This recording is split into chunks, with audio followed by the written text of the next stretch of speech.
तो स्वागत है आप सभी का हमारे चैनल की एक बिल्कुल ही नई वीडियो के अंदर, जहां पर आज की इस वीडियो के अंदर हम बात करने वाले हैं आमिर खान की इस साल आने वाली लेटेस्ट मूवी के बारे में, जिस मूवी का नाम है सितारे जमीन पर। और इस मूवी के बारे में मैं आपको बता दूं कि ये मूवी एक स्टैंड अलोन मूवी है और इसलिए इस मूवी का आमिर खान की पुरानी मूवी यानी कि तारे जमीन पर से कोई भी करेक्शन नहीं है। हालांकि ये सितारे जमीन पर मूवी चैंपियंस नाम की एक स्पेनिश मूवी की रीमेक है, लेकिन इस मूवी की खासियत यह है कि ये कहीं पर भी आपको ये फील नहीं होने देगी कि ये कोई रीमेक मूवी है, और ऐसा इसीलिए क्योंकि इस मूवी को बिल्कुल इंडियन तरीके से बनाया गया है। बाकी इस मूवी की स्टोरी की बात करें तो इस मूवी के अंदर हमें 10 स्पेशल बच्चे दिखाए गए हैं, ऐसे बच्चे जो कि बाकी सबसे बिल्कुल अलग हैं। लेकिन इन्हीं 10 स्पेशल बच्चों को आमिर खान ट्रेनिंग देता है, जो कि इन सारे बच्चों का कोच भी होता है, और वो इन 10 स्पेशल बच्चों को बास्केटबॉल में बहुत आगे लेकर जाता है। सो इसीलिए दोस्तों, चाहे बात करें मूवी की स्टोरी की, चाहे बात करें सभी एक्टर्स की एक्टिंग की, या फिर बात करें इस मूवी के सॉन्ग्स और म्यूजिक की, ये सारी चीजें बहुत ही बढ़िया है। एंड इसीलिए आज की इस वीडियो के अंदर मैं इसी सितारे जमीन पर मूवी को डिटेल से एक्सप्लेन करने वाला हूँ और इस मूवी की कंप्लीट स्टोरी आप सबको बताने वाला हूँ। सो ये वीडियो काफी कमाल की होने वाली है, इसलिए आप सभी से पूरे एंड तक जरूर देखना। और अगर आपको वीडियो पसंद आती है तो आप वीडियो को लाइक जरूर करना। बाकी आप में से जिसने भी अभी तक हमारे चैनल को सब्सक्राइब नहीं करा, वो जल्दी से चैनल को सब्सक्राइब कर लेना, और साथ ही सब्सक्राइब बटन के बगल वाले बेल आइकन को भी ऑल पर सेट कर लेना, ताकि आप हमारे चैनल की सारी लेटेस्ट वीडियो सबसे पहले देख सकें। सो फिर चलिए अब हम बिना किसी देरी के आज की इस कमाल की वीडियो को स्टार्ट करते हैं।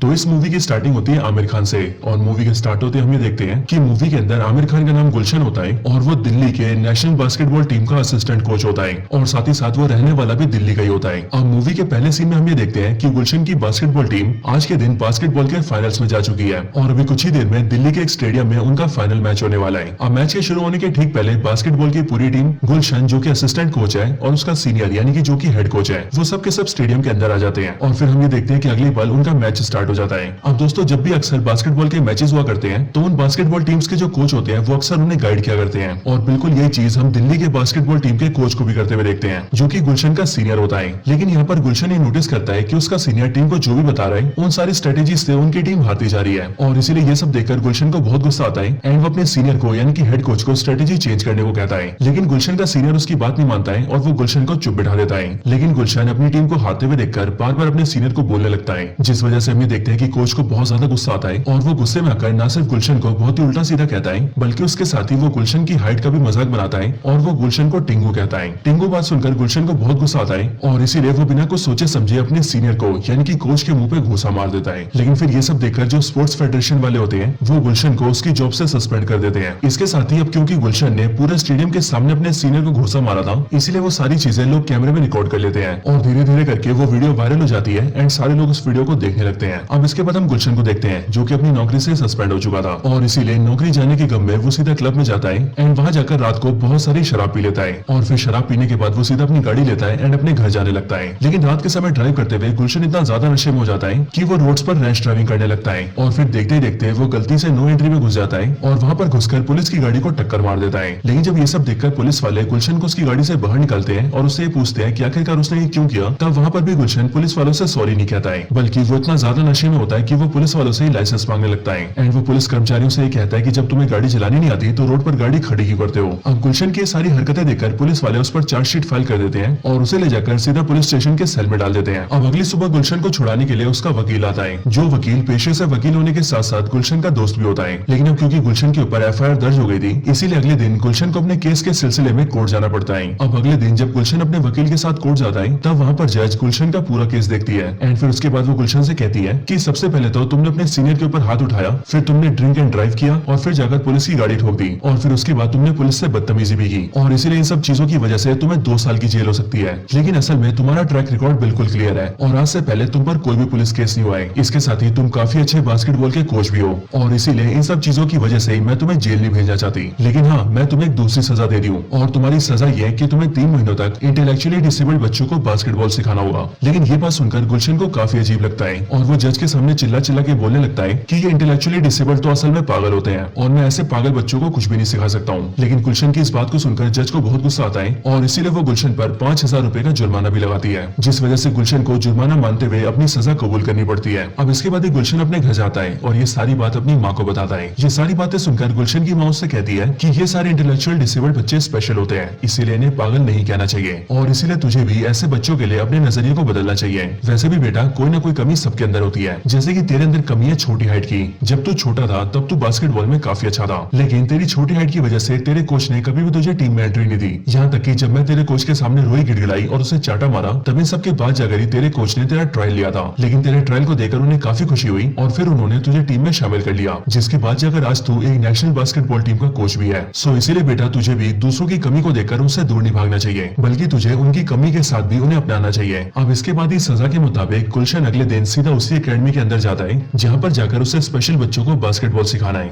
यहाँ पर आकर उसकी मुलाकात करतार सिंह से होती है, जिन्हें सिंपली करतार पाजी कहा जाता है। और ये करतार पाजी बेसिकली इस एकेडमी के केयर टेकर होते हैं एंड वो यहाँ के सारे बच्चों की देखभाल करते हैं। अब यहाँ पर करतार पाजी गुलशन से पूछता है कि आखिरकार वो हफ्ते में बच्चों को कितने दिन ट्रेनिंग देगा। ये बात सुनकर गुलशन उससे कहता है कि वो हफ्ते में एक दिन बच्चों को ट्रेनिंग देगा और बाकी दिन बच्चों के लिए फुल आराम। लेकिन ये बात सुनकर करतार पाजी सीधा जज को फोन कर देता है और गुलशन की जज से बात करवा देता है। अब जज से फोन पे बात करके गुलशन डर जाता है एंड वो जज से कहता है कि वो हफ्ते में एक दिन नहीं बल्कि हफ्ते के हर एक दिन बच्चों को सिखाएगा, यानी कि 7 के 7 दिन। अब दोस्तों यहीं पर ही हमें ये भी पता लगता है कि आखिरकार ये जो लेडी जज है जिसने गुलशन को ये सजा दी है, वो गुलशन से इन सारे स्पेशल बच्चों को सिखाने पर क्यों तुली हुई है। एक्चुअली में इन सारे स्पेशल बच्चों में से एक बच्चा उसी लेडी जज का भतीजा होता है और अब क्योंकि गुलशन एक बहुत ही अच्छा बास्केटबॉल का कोच है, इसीलिए वो चाहती थी कि गुलशन किसी तरह से उसके भतीजे को भी बास्केटबॉल खेलना बहुत अच्छे से सिखा दे। बाकी अब इन सब के आगे हम ये देखते हैं कि गुलशन सीधा उन सारे बच्चों से मिलने जाता है और यहाँ इन सारे स्पेशल बच्चों के सामने वो उनसे कहता है कि वो उनका नया कोच है जो कि अब से उन्हें रोज यहाँ पर बास्केटबॉल सिखाएगा। लेकिन असल में गुलशन को इन सारे बच्चों से बातचीत करने में काफी दिक्कत होती है और वो इसीलिए क्योंकि इन सारे बच्चों में से कुछ बच्चों की बात गुलशन को समझ नहीं आती, कुछ गुलशन की बात का अच्छे से रिप्लाई नहीं करते हैं और कुछ तो गुलशन से ही उल्टा सीधा बोलने लगते हैं। लेकिन ये सारे बच्चे दिल के काफी अच्छे होते हैं, लेकिन अब क्योंकि गुलशन को ऐसे बच्चे पसंद नहीं है, इसीलिए वो इन सारे बच्चों से परेशान होने लगता है। हालांकि यहाँ पर गुलशन को इन बच्चों के बारे में ये भी पता लगता है कि वैसे तो इन बच्चों की उम्र 18 साल, 20 साल या फिर 22-23 साल भी है, लेकिन इन बच्चों का जो दिमाग है वो 7-8 साल के बच्चे जैसा है और इसीलिए इन सबकी हरकतें बिल्कुल वैसी है जैसी 7-8 साल के बच्चे करते हैं। अब दोस्तों इन सब के बाद गुलशन अपने घर जाता है और घर आकर उसे पता लगता है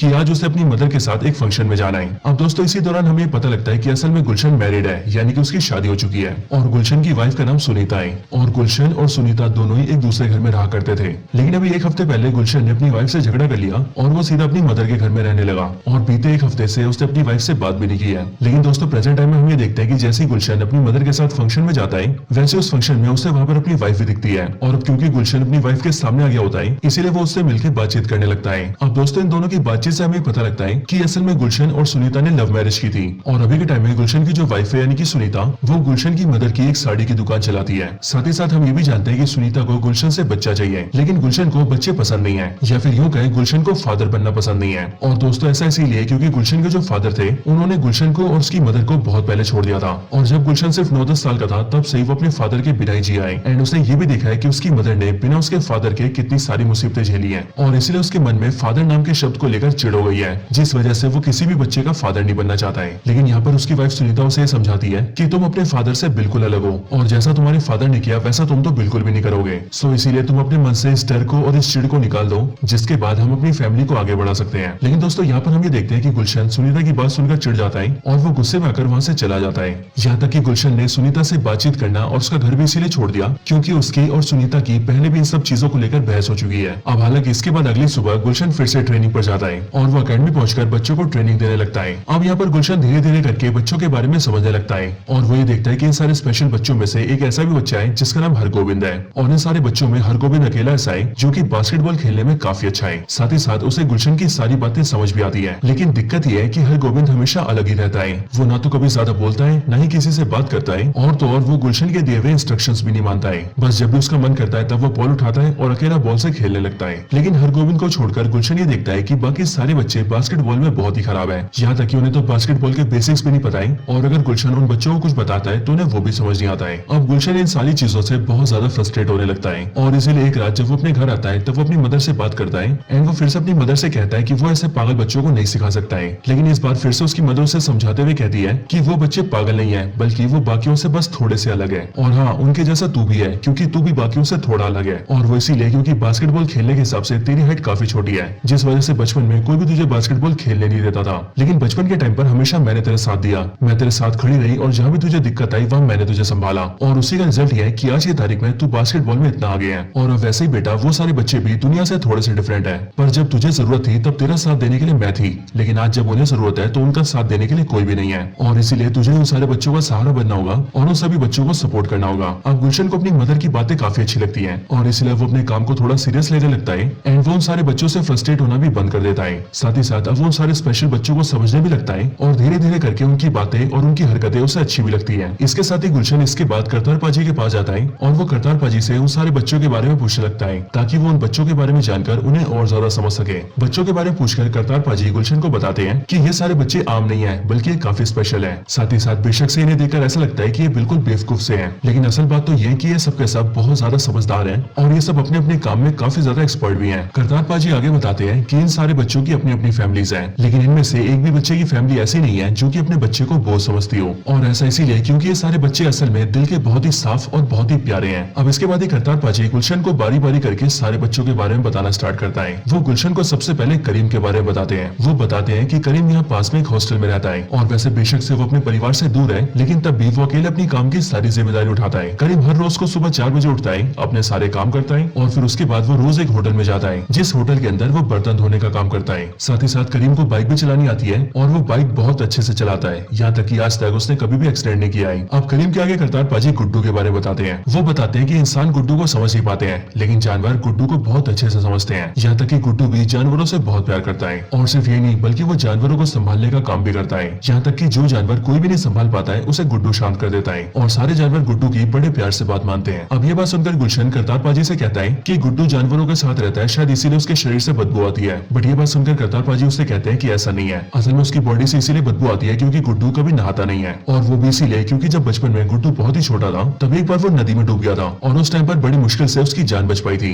लेकिन फिर उसी दिन से उसके मन में पानी का डर बैठ गया और उसने पानी से नहाना छोड़ दिया। अब इसके आगे करतार पाजी गुलशन को सतबीर के बारे में बताते हैं। वो बताते हैं कि सतबीर भी बहुत ही टैलेंटेड है, यहाँ तक कि सतबीर एक वर्कशॉप में मैकेनिक का काम करता है एंड उसे गाड़ियों के पार्ट्स की और सारे टूल्स की बहुत ज्यादा नॉलेज है। असल में वो पूरा गराज वर्कशॉप सतबीर के फादर का ही है, लेकिन सतबीर अकेला ही उस पूरी गराज को संभालता है, यहाँ तक कि उसके गराज में बहुत सारे मैकेनिकल इंजीनियरिंग वाले स्टूडेंट्स भी आते हैं एंड वो सब गाड़ियों के बारे में सतबीर से सीख कर जाते हैं और सतबीर उन्हें गाड़ियों के और गाड़ियों के पार्ट्स के बारे में सारी नॉलेज देता है। अब इसके आगे करतार पाजी शर्मा जी के बारे में बताते हैं। वो गुलशन को बताते हैं कि शर्मा जी बहुत ही प्यारे इंसान है। एक्चुअली में शर्मा जी की फैमिली में उसकी मदर नहीं है और इसीलिए शर्मा जी अपने पिता और अपने चाचा के साथ रहता है। इसके साथ ही शर्मा जी एक कैफे के अंदर काम करता है जिस कैफे में सारे लोग शर्मा जी से बहुत प्यार करते हैं। साथ ही साथ उस कैफे में जो कस्टमर्स आते हैं वो भी शर्मा जी से बहुत ही अच्छे से ट्रीट करते हैं। और तो और जैसा कि आपने ध्यान दिया होगा कि शर्मा जी की बात नॉर्मली किसी को समझ नहीं आती है एंड इसीलिए जिस कैफे में शर्मा जी काम करता है उसी कैफे में एक स्कीम भी चलती है कि जिस भी कस्टमर को शर्मा जी की बात समझ आ गई उस कस्टमर को कॉफी पर 10% का डिस्काउंट मिलता है। अब करतार पाजी इसके आगे बताते हैं लोटस के बारे में। लोटस बेसिकली एक डाई फैक्ट्री के अंदर काम करता है और अपनी डाई फैक्ट्री के अंदर लोटस काफी अच्छा कर्मचारी है और इसीलिए जिस भी डाई के डब्बे में कोई दिक्कत होती है या फिर लीकेज होता है लोटस का मालिक उस डब्बे को लोटस को दे देता है और लोटस भी उस डाई को लेकर सीधा उसे अपने बालों में लगा लेता है एंड इसीलिए तो हर हफ्ते हमें लोटस के बाल अलग अलग रंग के दिखते हैं क्योंकि वो बेसिकली अपने बालों में डाई लगा के आता है। अब इसके आगे बारी आती है राजू की। करतार पाजी गुलशन को बताते हैं कि राजू की फैमिली की एक छोटी सी नर्सरी है जिसके अंदर वो बेसिकली फ्लावर्स और प्लांट्स बेचते हैं। नर्सरी होने की वजह से राजू को पेड़ पौधों का काफी अच्छा नॉलेज है। साथ ही साथ उसकी आदत भी है कि वो अपने पौधों से बातचीत भी करता है और राजू की जो फैमिली है वो भी उससे बहुत प्यार करती है। अब करतार पाजी इसके आगे बताते हैं सुनील के बारे में। वो बताते हैं कि सुनील भी बहुत ही प्यारा बच्चा है, लेकिन सुनील के मन में हमेशा ये फीलिंग्स चलती है कि उसे कोई ना कोई बीमारी हो गई है। जैसे कि कभी वो सोचता है कि उसे बुखार आ गया है, कभी वो सोचता है कि उसे टाइफाइड हो गया है और इसी तरह से वो कुछ ना कुछ सोचता ही रहता है। इसके साथ ही सुनील अपने सर पर हमेशा एक हेलमेट पहनता है और वो भी इसीलिए क्योंकि उसे ऐसा लगता है कि उसके सर पर कुछ गिर जाएगा जिससे उसे चोट लग जाएगी। लेकिन करतार पाजी ये बताता है कि सुनील की एक स्पेशलिटी है और वो स्पेशलिटी ये है कि वो घंटों तक आसमान की तरफ देखकर प्लेन्स को ट्रैक कर लेता है, यहाँ तक कि यहाँ से उड़ने वाली सारी प्लेन्स के बारे में सुनील को पता है और इसीलिए अगर कोई प्लेन 1-2 मिनट भी लेट होती है तो सुनील उस बारे में भी बता देता है। लेकिन इन सब के बाद जब गुलशन करतार पाजी से हरगोविंद के बारे में पूछता है तब करतार पाजी गुलशन को ही बताते हैं कि हरगोविंद ने टीम छोड़ दी है। लेकिन जब गुलशन उसकी टीम छोड़ने का रीजन पूछता है तब करतार पाजी उसे कुछ भी नहीं बताता है एंड वो उसे कहता है कि ये बहुत ही लंबी कहानी है जिसे मैं आपको बाद में बताऊंगा। बट ये बात सुनकर गुलशन को बुरा लगता है और वो करतार पाजी से कहता है कि पूरी टीम के अंदर अकेला हरगोविंद ही ऐसा प्लेयर था जो कि अच्छा खेलता था और इसीलिए वो चाहता था कि हरगोविंद टीम से खेले। लेकिन इन सब के बाद गुलशन अपने सारे लड़कों को बहुत ही अच्छी ट्रेनिंग देता है और उन सभी को बास्केटबॉल खेलने के लिए तैयार कर लेता है। इसके साथ ही करतार पाजी भी गुलशन से कहते हैं कि उन्होंने हरगोविंद के रिप्लेसमेंट को बुला लिया है और अब एक नया प्लेयर आएगा जो कि हरगोविंद की जगह खेलेगा और वो प्लेयर आपको मैच वाले दिन ही मिल जाएगा। अब इन सब के बाद ही हम देखते हैं कि इन सब के मैचेस स्टार्ट होते हैं और इस पूरे टूर्नामेंट का जो पहला मैच होता है वो हमारी टीम के प्लेयर्स के होम ग्राउंड पर ही होता है, यानी कि वहाँ पर ही जहाँ पर वो लोग प्रैक्टिस किया करते थे। हम ये जानते हैं कि हमारी वाली टीम का नाम होता है सितारे टीम एंड इसी तरह से दूसरी सारी टीमों का भी नाम दिया जाता है। अब मैच वाले दिन पहला मैच स्टार्ट होता है जिस दिन हम ये देखते हैं कि सितारे टीम बहुत ही अच्छा परफॉर्म करती है और वो दूसरी टीम को हराकर इस मैच को जीत लेती है। अब मैच के जीतते ही सारे प्लेयर्स के साथ साथ गुलशन भी काफी खुश होता है, यहाँ तक कि करतार पाजी को भी इन सबको देखकर काफी अच्छा लगता है। और इसीलिए जीतने के बाद गुलशन सभी से कहता है कि अब सेलिब्रेशन में वो सब नहाने वाले हैं। लेकिन जाहिर है कि गुड्डू पानी से बहुत ज्यादा डरता है और इसीलिए वो नहाने से मना कर देता है। लेकिन यहाँ पर गुलशन एक प्लान लगाता है और वो गुड्डू के मन से पानी का डर निकालने की कोशिश करता है। अब यहाँ पर गुलशन ये सोच ही रहा होता है कि उसे क्या करना चाहिए कि इतने में हम ये देखते हैं कि पास से एक चूहा आता है और वो पास के एक बाथ टब में गिर जाता है और देखते देखते वो चूहा पानी में डूबने लगता है। ये देखकर गुलशन को आइडिया आता है और इसीलिए वो जल्दी से गुड्डू से कहता है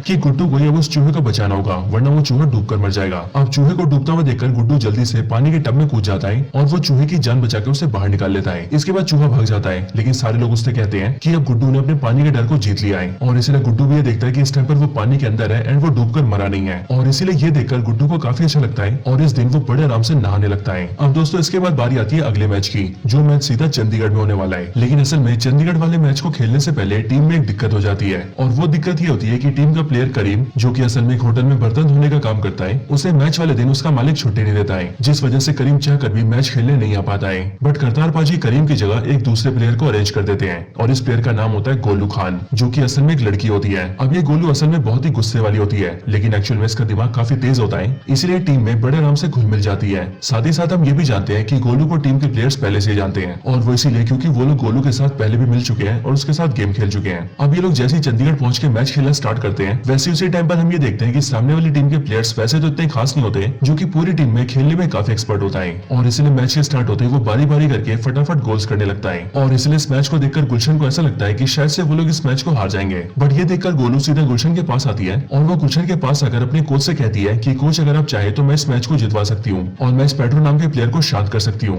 ये बात सुनकर गुलशन को अच्छा लगता है और इसलिए वो गोलू को सामने जाने का मौका देता है। लेकिन गोलू जैसे पेड्रो के पास जाती है वैसे वो उसके प्राइवेट पार्ट पे अटैक कर देती है, जिस वजह से पेड्रो वहीं पर गिर जाता है और उसे मैच से बाहर करना पड़ता है। ये देखकर गुलशन भी हैरान रह जाता है कि आखिरकार गोलू ने किया तो किया क्या। लेकिन हम ये देखते हैं कि ऐसा करने की वजह से सितारे टीम का एक फाउल तो होता है, बट वो लोग ओवरऑल इस पूरे मैच को जीत जाते हैं। लेकिन अब मैच जीतने के बाद जब ये लोग चंडीगढ़ से बस में वापस आ रहे होते हैं, तब ये लोग वापस आते हुए गाना गाने लगते हैं। लेकिन इस बस के अंदर जो भी लोग इन सबको देखते हैं उन्हें ये सारे बच्चे पसंद नहीं आते हैं, क्योंकि ऑफ कोर्स ये स्पेशल बच्चे हैं जिन्हें बाकी लोग थोड़ा सा अजीब समझते हैं। साथ ही साथ ये बच्चे एक च्युइंगम से खेल रहे होते हैं, जो च्युइंगम गलती से बस के ड्राइवर को लग जाती है और इसलिए ये देखकर ड्राइवर भी बस रोकता है और वो सारे बच्चों के पास आकर उन्हें पागल कहने लगता है। बट उसकी बात सुनकर गोलू को गुस्सा आता है और वो ड्राइवर के भी प्राइवेट पार्ट पे अटैक कर देती है। बट ये सब देखकर सारे लोग उनके खिलाफ हो जाते हैं और वो गुलशन के साथ साथ उसके सारे टीम के बच्चों को बस से नीचे उतार देते हैं, जिसके बाद गुलशन को बहुत ज्यादा गुस्सा आता है और वो किसी तरह से ट्रक और टेम्पो वालों से लिफ्ट मांगकर सारे बच्चों को अकेडमी वापस लेकर आता है। लेकिन हम ये देखते हैं कि आने के बाद गुलशन बच्चों पर गुस्सा नहीं करता है और वो उनकी सिचुएशन को समझता है। लेकिन गुलशन को अब ये समझ में आ गया होता है कि ये सारे बच्चे पब्लिक व्हीकल्स में ले जाने लायक नहीं है, क्योंकि अगर इन सबको बस या फिर ट्रेन में ले जाएगा तो फिर वहाँ पर ये लोग फिर से धूम मचा देंगे, जिसके बाद हो सकता है कि इन्हें फिर से बीच में कहीं उतार दिया जाए। और इसीलिए इसके बाद ही गुलशन सीधा अपनी वाइफ सुनीता के पास जाता है और पहले तो वो उससे बातचीत करके सारी चीजें नॉर्मल करता है एंड फिर वो उन्हें बच्चों के बारे में बताकर उससे हेल्प मांगता है। इसके बाद सुनीता गुलशन का साथ देने के लिए मान जाती है और वो सारे बच्चों के लिए एक बस को अरेंज करती है, जिसके बाद जहाँ जहाँ बच्चों के मैचेस होते हैं वहाँ सुनीता भी उनके साथ जाती है और सुनीता और करतार पाजी बारी बारी करके बस को ड्राइव किया करते हैं। अब इसके बाद ही सितारे टीम बारी बारी करके सारे फुटबॉल के मैचेस को जीतने लगती है और जीते जीते वो लोग सीधा सेमीफाइनल्स में आ जाते हैं। अब दोस्तों अपनी टीम को जीतता हुआ देखकर गुलशन को बहुत खुशी होती है और गुलशन को देखकर उसकी वाइफ सुनीता को बहुत खुशी होती है एंड इसीलिए हम ये देखते हैं कि सुनीता एक बार फिर से गुलशन से बात करती है और वो एक बार फिर से गुलशन से ही कहती है कि उन्हें भी अपना बच्चा करना चाहिए। लेकिन एक बार फिर से गुलशन इस बात को सुनकर चिढ़ जाता है और वो सुनीता से कहता है कि अब हमारी एज काफी ज्यादा हो चुकी है और इसीलिए अब अगर हमारा बच्चा होता है तो हो सकता है कि शायद से हमारा बच्चा इन जैसा निकल जाए और मुझे इनके जैसा इंटेलेक्चुअली डिसेबल्ड बच्चा बिल्कुल भी नहीं चाहिए। लेकिन हम ये देखते हैं कि गुलशन की इस बात को सुनकर सुनीता को बहुत बुरा लगता है और इसलिए वो वहाँ से चली जाती है। लेकिन इसके अगले पल ही हम ये देखते हैं कि सुनीता और गुलशन की सारी बात सुनील ने सुन ली होती है और इसीलिए अगले पल सुनील सीधा गुलशन के पास आता है और वो गुलशन से कहता है, सर आपने बिल्कुल सही कहा, हमारे जैसे बच्चे आखिरकार किसे चाहिए होते हैं। यहाँ तक कि मैं खुद भी नहीं चाहता कि मेरा बच्चा मेरे जैसा हो, लेकिन हाँ सर मैं ये जरूर चाहता हूँ कि मेरे जैसे बच्चे के जो पिता है वो बिल्कुल आपके जैसे हो। और फिर ये बात बोलकर सुनील वहाँ से चला जाता है। अब सुनील की बात सीधा गुलशन के दिल पर लगती है और इसीलिए वो ये समझ जाता है कि अब उन्हें इन बच्चों से भागने की नहीं बल्कि इन्हें अपनाने की जरूरत है। और फिर इसीलिए इसके बाद से हम ये देखते हैं कि गुलशन इन सारे बच्चों को अपने बच्चे जैसा समझने लगता है एंड वो इन सारे बच्चों की प्रॉपर केयर भी करने लगता है। साथ ही साथ इनकी कोई भी बात गुलशन को बुरी नहीं लगती है और यहाँ तक कि गुलशन इनकी सारी छोटी छोटी बातों पर ध्यान देता है, जैसे कि अगर किसी के जूते के फीते नहीं बंधे होते तो वो उनके फीते भी बांधता है, किसी को कुछ खाने का मन करता है तो गुलशन उसे ला कर देता है और अगर किसी बच्चे को कोई तकलीफ होती है तो गुलशन उसकी तकलीफ को दूर भी करता है। अब इसके बाद अगले दिन उनका सेमीफाइनल मैच होता है और इस बार उनके सेमीफाइनल मैच को देखने के लिए गुलशन को सजा देने वाली जज भी आती है और तो और गुलशन का वो सीनियर कोच भी आता है जिसे गुलशन ने घूसा मारा था। और यहाँ यहाँ पर ये सब के सब देखते हैं कि गुलशन ने अपनी टीम को बहुत ही अच्छे से ट्रेनिंग दी है। एंड इसके बाद इस पूरे मैच के अंदर भी हम ये देखते हैं कि सितारे टीम यहाँ पर सेमीफाइनल्स मैच को भी जीत जाती है और सीधा पहुंच जाती है फाइनल्स के अंदर। लेकिन अब फाइनल मैच के लिए गुलशन ये देखता है कि फाइनल्स में उनका मुकाबला बहुत ही स्ट्रॉन्ग टीम से है और इसीलिए ऐसी टीम को हराने के लिए उसे टीम के अंदर हरगोविंद की जरूरत होगी, क्योंकि वो पूरी टीम के अंदर सबसे अच्छा प्लेयर था। अब हरगोविंद ने टीम को क्यों छोड़ा था इस बात को जानने के लिए और उसे एक बार फिर से टीम में शामिल करने के लिए गुलशन सीधा उसके घर जाता है और वो हरगोविंद के घर आकर उससे पूछता है कि आखिरकार उसने टीम को छोड़ा क्यों और आखिरकार वो क्या रीजन है जिस वजह से वो उससे हमेशा उखड़ा उखड़ा रहता है। इस बात को सुनकर हरगोविंद गुलशन को ही बताता है कि असल में आज से काफी टाइम पहले वो ऐसे स्पेशल बच्चों की टीम का कैप्टन हुआ करता था और इससे पहले भी मैचेस खेल खेलकर वो फाइनल्स में जा चुका है। लेकिन उसके पहले वाले जो कोच थे उन्होंने गलत किया था। असल में उन्हें किसी भी हाल में टूर्नामेंट को जीता था और इसीलिए उन्होंने हमारी टीम के अंदर दो ऐसे बच्चे शामिल कर दिए जो कि बिल्कुल भी डिसेबल नहीं थे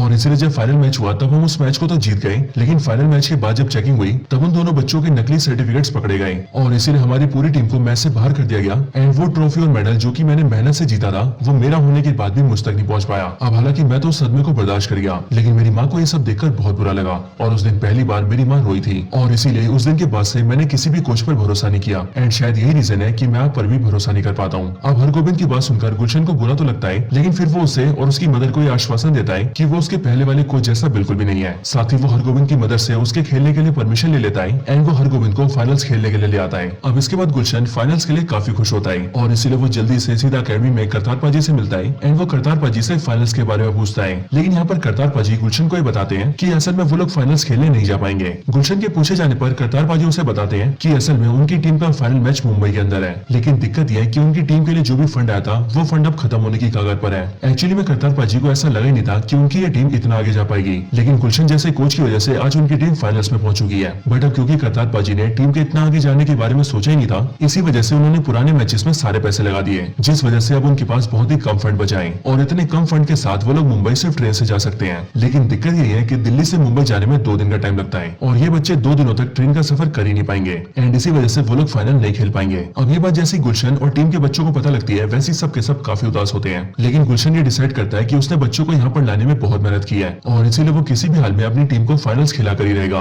अब इसके बाद ही गुलशन सीधा अपनी वाइफ सुनीता के पास आता है, जिसके बाद वो सुनीता को एक प्लान बताता है और अपनी वाइफ सुनीता को अपने प्लान में शामिल कर लेता है। असल में गुलशन का ये प्लान होता है कि अभी वो अपनी वाइफ को सीधा पुलिस के गेटअप में लाएगा और उससे एक पुलिस इंस्पेक्टर की एक्टिंग करवाएगा। और अब क्योंकि उसकी वाइफ सुनीता शादी से पहले सीरियस में एक्टिंग किया करती थी, इसीलिए सुनीता इस एक्टिंग को कर भी लेगी। एंड एक्चुअल में गुलशन का ये प्लान होता है कि वो अपनी वाइफ सुनीता के साथ मिलकर सीधा करीम के होटल के मालिक के पास जाएगा और उसे करीम पर अत्याचार करने के जुर्म में जेल में डालने की धमकी देगा। और जब करीम के होटल का मालिक उनसे बचने की गुहार लगाएगा तब वो उसके बदले में करीम को फाइनल्स के लिए छुट्टी दिलवाएगा एंड साथ ही सारे बच्चों के मुंबई जाने के लिए करीम के होटल के मालिक से फ्लाइट और होटल के पैसे लेगा। अब इसके बाद ही गुलशन और सुनीता बिल्कुल ऐसे ही करते हैं, वो सीधा करीम के होटल के मालिक के पास जाते हैं और उससे कहते हैं कि उसके खिलाफ बहुत सारी कंप्लेंट्स आई है और कंप्लेंट ये है कि उसके होटल में करीम नाम का एक लड़का काम करता है जो कि इंटेलेक्चुअली डिसेबल्ड है और इसलिए उसके होटल का मालिक उस पर बहुत ज्यादा अत्याचार करता है एंड उससे आधे पैसों में बहुत सारा काम करवाता है। एंड अब ऑफ कोर्स वो होटल का मालिक डर जाता है, जिसके बदले में गुलशन करीम को 15 दिन की छुट्टी दिलवाता है और सारे बच्चों के मुंबई जाने के लिए और वहाँ होटल में रहने के लिए उससे बुकिंग करवाता है। अब इसके बाद ही गुलशन, उसकी वाइफ सुनीता और उनकी पूरी सितारे टीम सीधा मुंबई फाइनल्स खेलने जाती है। यहाँ पर ये लोग सबसे पहले होटल में रुकते हैं, लेकिन होटल में इनके रूम्स होते हैं 7वें फ्लोर पर और इसीलिए 7वें फ्लोर पर जाने के लिए सारे बच्चे लिफ्ट का यूज करते हैं। लेकिन हम ये देखते हैं कि गुलशन लिफ्ट की बजाय सीधा सीढ़ियों पर जाता है और वो इसीलिए क्योंकि बचपन में एक बार गुलशन लिफ्ट में अटक गया था, जिस वजह से उसे आज तक लिफ्ट से डर लगता है और इसीलिए वो हमेशा सीढ़ियों का इस्तेमाल करता है। लेकिन आज के दिन सारे बच्चे गुलशन को जबरदस्ती लिफ्ट में घुसा देते हैं और उसे बड़े आराम से लिफ्ट से ऊपर ले जाते हैं, जिसके बाद ही गुलशन के मन से लिफ्ट का डर भी निकल जाता है। अब इसके बाद ही अगले दिन फाइनल मैच स्टार्ट होता है, लेकिन इस फाइनल मैच के अंदर हम भी देखते हैं कि सामने वाली टीम के अंदर जितने भी प्लेयर्स होते हैं वो सब के सब बहुत लंबे होते हैं और अब क्योंकि लंबे प्लेयर्स को फुटबॉल में एडवांटेज मिलता है, इसलिए सारे बच्चे बड़े आराम से फाइनल्स में आ चुके थे। अब यहाँ पर जैसे ही फाइनल का मैच स्टार्ट होता है, वैसे देखते देखते सामने वाली टीम सितारे टीम पर भारी पड़ने लगती है और वो देखते देखते बहुत सारे गोल्स कर देती है, जिसके बाद जब मैच का फर्स्ट हाफ खत्म होता है तब सितारे टीम सामने वाली टीम से बहुत पीछे होती है। लेकिन इस टाइम पर गुलशन अपनी पूरी टीम को बुलाता है और वो सबको एक स्ट्रेटेजी बताता है। वो अपनी टीम से कहता है कि जो सामने वाली टीम है उसमें सारे प्लेयर्स बहुत लंबे लंबे हैं, लेकिन हमें अब इसी बात का फायदा उठाना है और अब हमें बॉल को ऊपर से नहीं बल्कि नीचे से पास करना है, क्योंकि एक्चुअली में जो भी लंबे बंदे होते हैं वो ऊपर से बॉल को बड़े आराम से पास कर सकते हैं। इसलिए अगर तुमने ऊपर से बॉल दी तो वो उस बॉल को कैच कर लेंगे। लेकिन लंबी हाइट वाले बंदों की यही दिक्कत होती है कि वो लोग नीचे से बॉल को पास नहीं कर सकते हैं, क्योंकि नीचे से बॉल पकड़ने में उन्हें काफी दिक्कत आती है और इसलिए अब तुम लोग नीचे से बॉल को पास करना, जिससे कि तुम लोग जल्दी से गोल्स कर पाओगे। अब इसके बाद जैसे मैच कंटिन्यू होता है वैसे हम देखते हैं कि गुलशन की बताई हुई स्ट्रेटेजी काम कर जाती है और इसलिए सितारे टीम नीचे नीचे से बॉल को पास करके फटाफट से गोल करने लगती है। इसके बाद इस सामने वाली टीम का जो स्कोर होता है वो 30 हो जाता है और वहीं जो सितारे टीम का स्कोर होता है वो 29 होता है, यानी कि एक कम। लेकिन अब मैच को खत्म होने में सिर्फ 20 सेकंड रह जाते हैं और इसीलिए गुलशन अपनी टीम से कहता है कि 20 सेकंड के अंदर भी वो लोग अभी गोल कर सकते हैं और इस मैच को जीत सकते हैं। लेकिन अब इसके बाद बॉल पास होते होते सीधा करीम के पास आती है और सभी लोग करीम को कहते हैं कि वो लोग जल्दी से बॉल को नेट के अंदर डाल दें। लेकिन दोस्तों असल में करीम प्लेयर तो काफी अच्छा होता है, बट उसकी इंटेलेक्चुअल डिसेबिलिटी की वजह से उसके अंदर एक दिक्कत होती है और वो दिक्कत ये होती है कि वो हमेशा बॉल को सामने से नहीं बल्कि पीछे से नेट में डालता है। और जाहिर है कि जब भी कोई पीछे से बॉल को फेंकेगा तो बॉल नेट में नहीं जाएगी और बिल्कुल ऐसा ही इस बार भी होता है, क्योंकि जैसे करीम उल्टा होकर बॉल को पास करता है वैसे ही बॉल नेट में जाने की बजाय बाहर गिर जाती है और टीम सितारे इस फाइनल मैच को हार जाती है। अब ये देखकर गुलशन को बहुत ही ज्यादा दुख होता है और इसीलिए वो अपना सर झुका लेता है और अपनी आंखें बंद करके अफसोस करने लगता है। लेकिन अगले पल वो जैसे अपनी आंखें खोलता है वैसे वही देखता है कि सिर्फ सामने वाली टीम नहीं बल्कि उसकी टीम के सारे प्लेयर्स भी बहुत खुश हैं और वो सबके सब दूसरी टीम के प्लेयर्स के साथ मिलकर नाच रहे हैं। यहाँ तक कि सितारे टीम के प्लेयर्स को देखकर ये भी नहीं लग रहा था कि वो लोग इस मैच को हार चुके हैं, बल्कि देखने में ऐसा लग रहा था कि उन्होंने भी इस मैच को जीत ही लिया है। और इसीलिए ये सब देखकर गुलशन का नजरिया पूरी तरह से बदल जाता है और इसीलिए गुलशन अपनी बगल में अपनी वाइफ सुनीता से कहता है कि आज तक मुझे ऐसा लगता था कि मैं इनका कोच हूँ और मैं इन्हें सिखा रहा हूँ, लेकिन आज जाकर मुझे पता लगा कि असल में ये लोग मेरे कोच हैं। ये सारे बच्चे बहुत ही अच्छे और बहुत ही समझदार हैं, लेकिन मैं तो बिल्कुल बेवकूफ हूँ। मैं तो आज तक किसी की बात भी नहीं समझ पाता था, यहाँ तक कि जो मुझसे अलग था मैं तो उसे समझना भी नहीं चाहता था। लेकिन ये सारे बच्चे तो दूसरों का सुख दुख भी समझ लेते हैं और ये हमेशा सबके बारे में सोचते हैं। आज मुझे पता लगा कि इन सबका दिल कितना बड़ा है और जाहिर है कि जिसका दिल इतना बड़ा हो उसके अंदर कोई कमी कैसे हो सकती है। और फिर इसके बाद ही दोस्तों गुलशन भी अपनी टीम के साथ नाचने गाने लगता है और वो भी उनके साथ बहुत खुश होता है। अब दोस्तों इसके आगे हम ये देखते हैं कि गुलशन की सजा भी पूरी हो जाती है। साथ ही साथ गुलशन का वो सीनियर जिसको उसने घूसा मारा था वो भी गुलशन को फोन करके उससे बात करता है एंड वो फोन पर गुलशन से कहता है कि तुम इंसान तो एक नंबर के सुअर हो, लेकिन तुम कोच बहुत ही अच्छे हो और इसीलिए मैं चाहता हूँ कि तुम मेरी जगह ले लो,